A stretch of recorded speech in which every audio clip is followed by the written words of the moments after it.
दुर्योधन की सभा छोड़कर विदुर जी के घर भागा। आनंद की बात यह थी कि विदुर जी उसी सभा में बैठकर कन्हैया का भाषण सुन रहे थे। जैसे विदुर जी ने सुना कि कन्हैया हमारे घर जा रहा है और निमंत्रण पाने के लिए, विदुर जी तो भागे बाजार की ओर, न जाने ये छलिया कब पहुंच जाए। कुछ माखन मिश्री लेने के लिए जाने ही वाले थे कि इतने में कन्हैया पहुंच गए विदुर चाचा के घर। द्वारे पर दस्तक दे दिए, बोल पड़े चाची जी दरवाजा खोलो। अब चाची जी स्नान कर रही थी। अच्छा, कन्हैया की आवाज जब विदुरानी चाची के कान में पड़ी ना, तो विदुरानी चाची को लगता है मेरा लाला आ गया। लगा कि जल्दी जाऊं, द्वार खोल दूं, पर दूसरे ही क्षण लगा कि हो सकता है हमारे कान बज रहे हो। फिर दूसरे क्षण आवाज आई, चाची जी दरवाजा खोलो, बड़ी जोर की भूख लगी है। अब तो विदुरानी चाची से रहा नहीं गया। स्नान कर रही थी, उसी अवस्था में भागी, द्वार खोल दी। अलग से कोई वस्त्र नहीं, स्नान वाले वस्त्र ही थे। कन्हैया ने देखा तो हृदय भरा आया। काकी रे काकी, कन्हैया पुकार रहे हैं, खोल दे कपाट आज। चिल्लाते हैं चाची जी खोल दो। और चाची जी ने जैसे दरवाजा खोला तो कन्हैया ने अपनी चाची को इस अवस्था में देखा तो नेत्र भर आए। कैसे देखूं माँ तुको इन नैनन नगन शरीर। तो किया क्या, का निज करते पहना दियो पीतांबर को चीर। कन्हैया ने अपने पीतांबर को ही विदुरानी चाची को उड़ा दिया, पर विदुरानी चाची कन्हैया को अंदर नहीं ले जा रही है। कन्हैया ने कहा चाची जी अंदर आने दोगी? तब ध्यान खुला, हाँ हाँ लाला आओ ना अंदर। और कन्हैया का हाथ पकड़ के बैठाना तो चाहती थी पीढ़े पर बैठा दिया कूढ़े पर।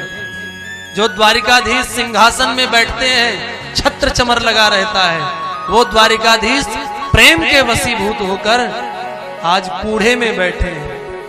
कन्हैया ने कहा चाची जी जोर की भूख लगी है, कुछ खिलाओ ना। विदुरानी चाची जी ने कहा लाला हाँ हाँ खिलाती हूं, बस धैर्य रखो। विदुरानी चाची भागकर रसोई में गई, पर दुर्भाग्य उस दिन कुछ नहीं। कन्हैया ने फिर से आवाज लगाई, चाची जी जोर की भूख लगी है, कुछ खाने को दो ना। अब विदुरानी चाची को लगता कि ये विदुर जी कहाँ चले गए। यदि आज यहाँ होते तो उनसे कुछ मंगा के कन्हैया को खिला देती। तब तक कन्हैया ने और जोर लगाई, कहा चाची जी अब तो रहा ही नहीं जाता है, बड़ी जोर की भूख लगी। विदुरानी चाची का हृदय भर आया। उतने में याद आया कि घर के सामने केले का वृक्ष लगा। भाग कर गई और जाकर कदली फल तोड़ कर ले आई। बैठकर कन्हैया को अपने हाथ से केले का फल नहीं, केले का छिलका पवाने लगी। देखो तो दुर्योधन के 56 भोग को त्याग करके आज वो द्वारिकाधीश विदुरानी चाची के केले के छिलके पा रहा है। कन्हैया ने एक बार नहीं कहा कि चाची जी फल खिलाओ, छिलके नहीं। विदुरानी चाची फल फेंक रही हैं, छिलके खिला रहे हैं, और कन्हैया परम प्रसन्न होकर पा रहे हैं और बार बार कह रहे हैं वाह क्या स्वाद है। कन्हैया को, भगवान श्री राम को और भगवान श्री कृष्ण को प्रसाद पाने में केवल 2 बार आनंद आया। भगवान स्वयं कहते हैं पहुनाई मेरी भई, पहुनाई मेरी भई, केवल 2 ही बेर। कब कब काए कभी दुर्घर साग की, और दूजो सबरी बेर। भगवान 2 बार ही प्रसाद पाकर संतुष्ट हुए, या तो विदुरानी चाची के केले के छिलके या तो सबरी जी के बेर। इतने में विदुर जी आ गए, दरवाजा बंद था। विदुर जी ने कहा देवी द्वार खोलो। भागकर विदुरानी चाची आई, द्वार खोली। विदुर जी ने सारी बात सुना दी। विदुर जी को पता नहीं कन्हैया घर के अंदर बैठे।